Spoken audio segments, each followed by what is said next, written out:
नंदी महाराज ने कहा, सुनो मैं अपने बारे में बताता हूँ, मैं कैसे भगवान साथ हो गया। मैं भी भगवान की कृपा से भगवान शिव का ही स्वरूप हूँ, अंश हूँ, मैं अलग नहीं हूँ। आप महाराज कैसे आए, कहाँ से आप प्रकट हो गए। तो नंदी महाराज ने अपने बारे में बताया कि प्रजा काम शिलो शिलादो भुक्त पित्तभिराधरात तर्दोर्धर्त मना भक्त्या समुद्धारम पिपशु। उन्होंने कहा मेरे पिताजी का नाम है शिलाद मुनि, मैं शिलाद का पुत्र हूँ। कहा महाराज आप उनके यहाँ कैसे आए। कहते हैं कि शिलाद मुनि महाराज बड़े मदमस्त थे, साधु वेश में रहते थे, उनकी पत्नी नहीं, इसीलिए मुझको अयोनिज के रूप में जाना जाता है। मैं किसी माता के गर्भ से पैदा नहीं हुआ हूँ, मैं अयोनिज हूँ।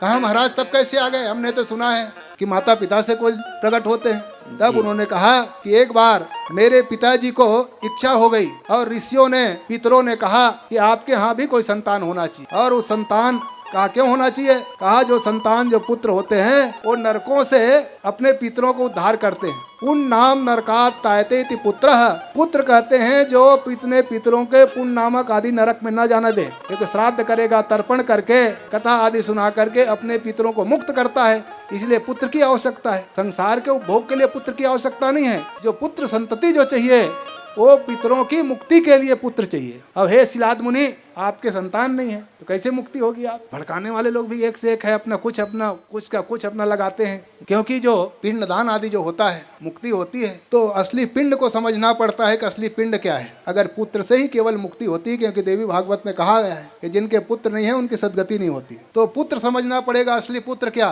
कई तरह के पुत्रों के हमारे यहाँ वर्णन है शास्त्रों में, एक ही पुत्र थोड़ी होता है। और पुत्र भी हो गए तो जिनके पुत्र हो गए वो सबकी सदगति हो जाएगी। क्यों जी, धुंधकारी की तरह कहीं पैदा हो गया तो सदगति होगी, और जो गया है वो भी नरक मिला देगा, चल कहाँ स्वर्ग में जाता है। तो पिंड समझना पड़ेगा, असली पिंड होता है शरीर को कहते हैं। इसलिए महाभारत में कहा गया है यथा पिंडे तथा ब्रह्मांडे, ये शरीर का नाम ही पिंड है, और इस पिंड को जो परमात्मा में दान करता है उसकी सदगति होती है, असली जो पिंडदान है।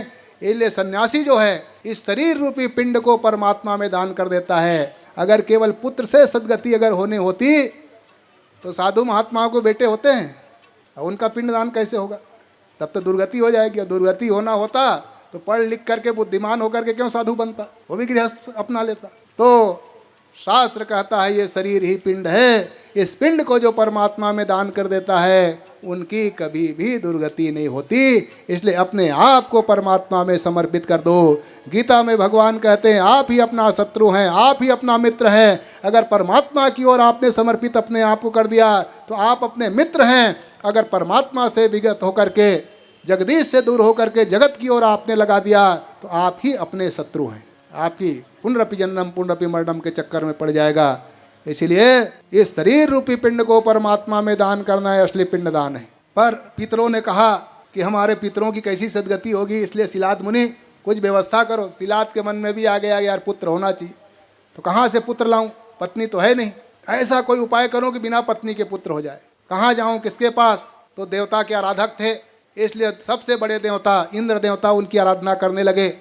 इंद्र की उन्होंने तपस्या की, और इंद्र की तपस्या करने लगे। तपस्तस्य तपसा संतुष्टो भुत्सुकः, और ऊपर आँख करके ऊपर की ओर दृष्टि लगाते हुए इंद्र की आराधना करने लगे। इंद्र प्रकट हो गए। इंद्र ने कहा कि महाराज शिलाद क्या चाहिए। शिलाद मुनि ने कहा मुझको पुत्र की आकांक्षा है। क्या कैसा पुत्र चाहिए। क्या पहले तो अयोनिज पत्नी तो है नहीं, पुत्र चाहिए। और दूसरा जो मेरा पुत्र हो वो पुत्र, हे इंद्र महाराज अयोनिजम मृत्युहीनम पुत्रम इच्छामि सुव्रत। हे सुव्रत, हे इंद्र महाराज अयोनिजम, क्योंकि पत्नी नहीं है इसलिए किसी माँ के गर्भ से पैदा हो नहीं सकता, और पुत्र चाहिए मुझको। और जो पुत्र हो मृत्युहीनम, उनकी मृत्यु कभी ना हो, अजर अमर मुझको पुत्र चाहिए। ऐसा पुत्र अगर दे सकते हो तो आप दो। इंद्र ने हाथ जोड़ लिया। इंद्र ने कहा महाराज दूसरा कुछ मांगो तो मैं दे दूँ। एक तो अयोनिज होना बड़ा मुश्किल, अगर कृपा कर भी दूँ तो अजर अमर, ये तो बहुत कठिन है। मैं स्वयं नहीं हूँ। मैं स्वयं नहीं हूँ तो कहाँ से दूँ। हाथ जोड़ लिया। तब महाराज आप उपाय बता दो, आप ही को हम देवता मानते हैं, आप हमारे मुखिया है, आप बताओ। तो इंद्र महाराज ने कहा कि देखो इसको देने में न ब्रह्मा जी सक्षम है न विष्णु जी सक्षम है। अगर आपको इनकी आराधना करनी है तो जो स्वयं मृत्यु से जो परे हैं, जो स्वयं अजर हैं अमर हैं, किंतु देवेश्वरो रुद्र प्रसीदति महेश्वर, सुदुर्लभो मृत्युहीनस्तव पुत्रो यो निजः। जो तुमको अयोनिज पुत्र अजर अमर पुत्र चाहिए वो तो केवल एक ही दे सकता है, और उस देने वाले का नाम है देवादिदेव महादेव भूत भगवान। वो असंभव को भी संभव बना सकते हैं, वो सब कुछ देने में सामर्थ्य हैं, वो सर्वेश्वर हैं। उनकी आराधना करो। उनके बताने पर भगवान शिव की आराधना किया गया। भगवान शिव के आराधना करने से भगवान शंकर संतुष्ट हो गए, और संतुष्ट होकर के भगवान शंकर प्रकट होकर के कहा कि बोल शिलाद क्या चाहिए। शिलाद ने कहा कि प्रभु महेश यदि तुष्टोसी यदि वा वरदश्च में, यदि आप मुझसे संतुष्ट है वरदान देना चाहते हैं तो मुझको पुत्र दीजिए। भगवान शंकर ने कहा कैसा पुत्र चाहिए आपको। शिलाद मुनि ने कहा इच्छामि त्वस्समं पुत्रम मृत्युहीनम अयोनिजम। हे प्रभु अगर मुझको पुत्र देना चाहते हो तो तुम समम आपके समान होना चाहिए। कहा मेरे समान क्या है, क्या विशेषता है मुझको, क्या जाना है आपने। कि मैंने सुन लिया है आपके बारे में कि मृत्युहीन है आप, क्योंकि आपकी मृत्यु कभी होती नहीं है, क्योंकि आपका कभी जन्म नहीं हुआ है। मृत्यु उसकी होती है जिनका जन्म होता है। पर हे देवादिदेव महादेव आप नित्य शुद्ध मुक्त स्वरूप है, आपकी कभी मृत्यु नहीं होती। और जो मृत्यु नहीं होती, जो अयोनिज होता है, जिनका जन्म नहीं होता, ये मैंने सुन रखा मृत्यु होनो अयोनिजम। आपका ना जन्म हुआ है और जन्म नहीं हुआ तो मृत्यु नहीं होगी। तो ऐसे ही पुत्र की आकांक्षा मुझको है, कृपा करके आप मुझको प्रदान कर दीजिए। भगवान शंकर बड़े प्रसन्न हो गए। भगवान शंकर ने कहा देखो आज तक के खाली हाथ किसी को लौटाया नहीं, तुमको भी कैसे लौटा दूं, इसलिए जाओ मैं तुमको एक पुत्र देता हूँ। एव मुक्तस्ततो देवः त्र्यंबकस्तेन शंकरः। भगवान शंकर प्रसन्न होकर के उनको दे दिया कि जाओ ये आराधना करो, ये मंत्र बता रहा हूँ, इसके मंत्र के आराधना से तुम्हारे सामने में एक पुत्र प्रकट हो जाएगा जो तुम्हारी कामनाओं की पूर्ति करेगा।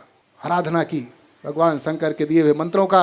अब उसी के आराधना से शिव जी के वरदान से उनकी प्रसन्नता, शिलाद मुनि के प्रसन्नता के लिए एक अयोनिज पुत्र उनके सामने में प्रकट हो गया। त्रक्षम चतुर्भुजम बालम जटा मुकुट धारिणम। जटा मुकुट धारण किए हुए, चार जिनके हाथ हैं, सुंदर जिनकी जटा है, त्रिशूल हाथ में रखा हुआ, भगवान शंकर की तरह रुद्र रूपिणम, रुद्र की तरह जिनका स्वरूप है, ऐसे सुंदर पुत्र आकर के शिलाद मुनि के सामने में प्रकट हो गया।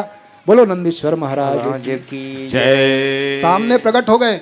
शिलाद मुनि देख करके बड़े प्रसन्न हो गए। कहा प्रभु जैसी मेरी इच्छा थी, जैसा आपका स्वरूप है, मैं आंखें बंद करके आपके स्वरूप को देखता हूँ, आंखें खोल करके इस बालक को देखता हूँ, तो आप में इस बालक में कोई अंतर नहीं है, ऐसा ही स्वरूप आपका है।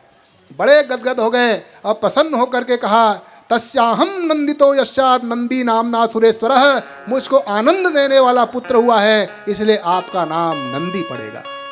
और शिलाद मुनि ने आनंद उनको हुआ, इसलिए उनका नाम नंदी रख दिया। वो नंदी महाराज हो गए।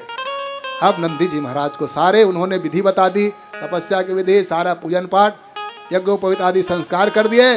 और जैसे ही उन्होंने संस्कार आदि किया, 5 वर्ष के नंदी महाराज हुए।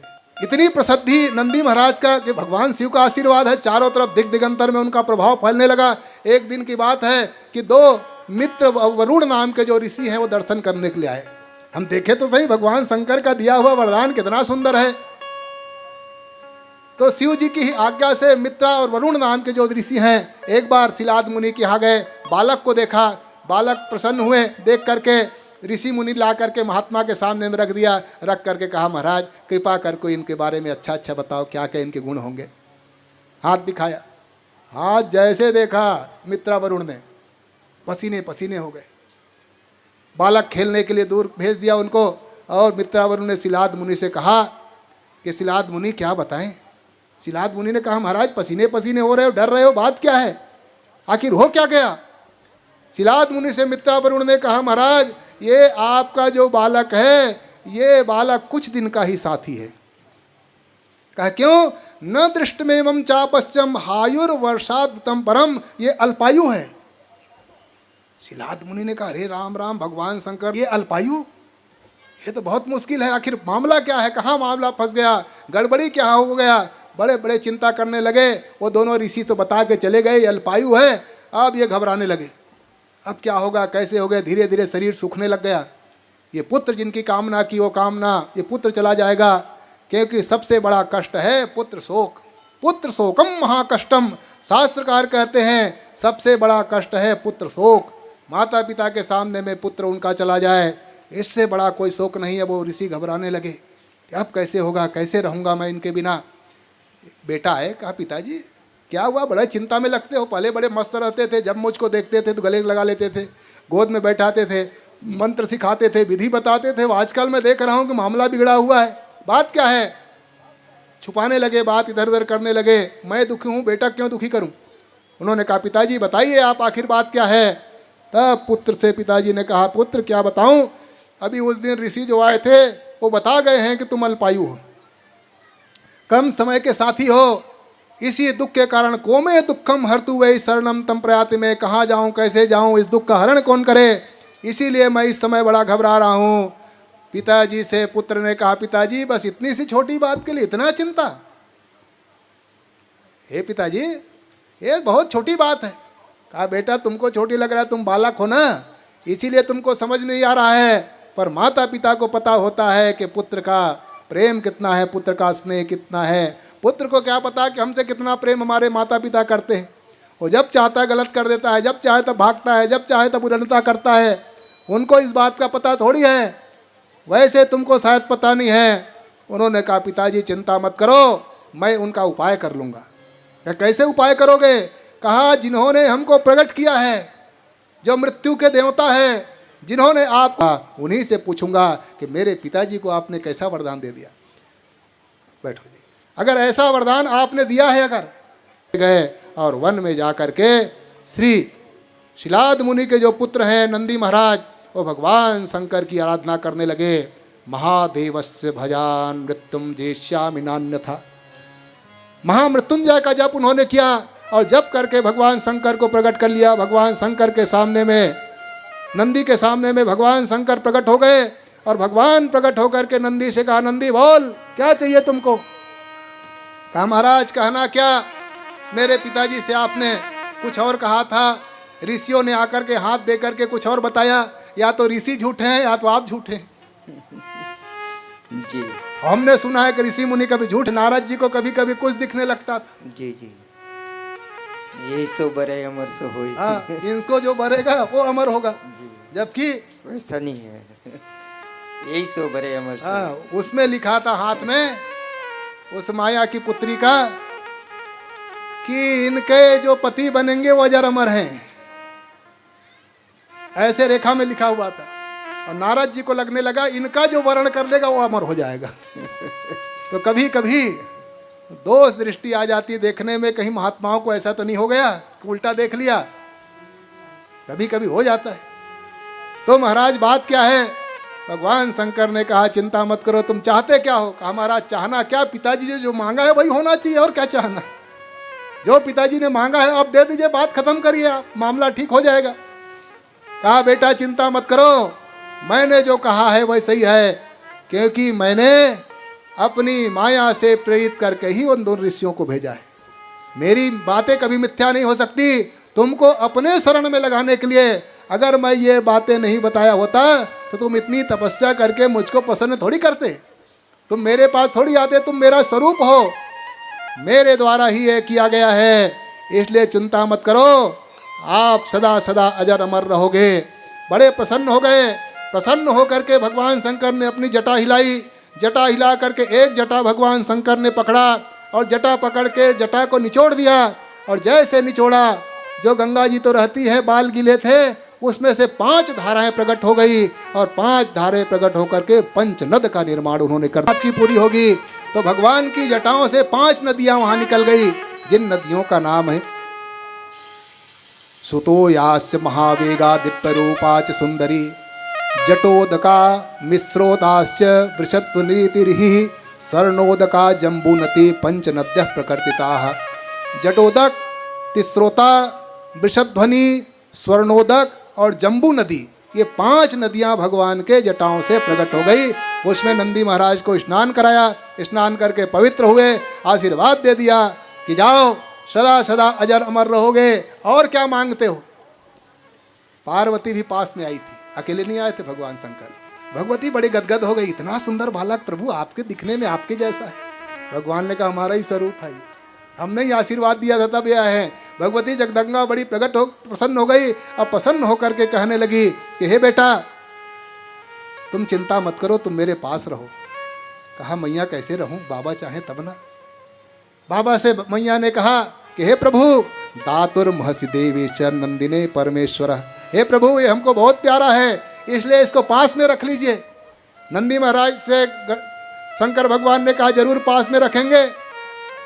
भगवती बड़ी प्रसन्न हो गई और प्रसन्न होकर के कहा केवल पास में नहीं रखना है, इसको अपना अधिश्वर बनाइए गणों का। तो गणपति उनको अधिश्वर बना दिए। सर्वेशाम अधिरेश्वर, सबका अधिश्वर बना दिया। और अधिश्वर बना करके फिर पार्वती को संतुष्टि नहीं हुई। पार्वती ने कहा इसको अजय बना दीजिए, कि माँ तो माँ है।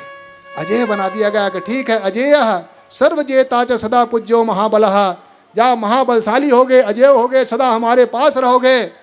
मैया ने कहा प्रभु एक और काम कर दीजिए। क्या काम?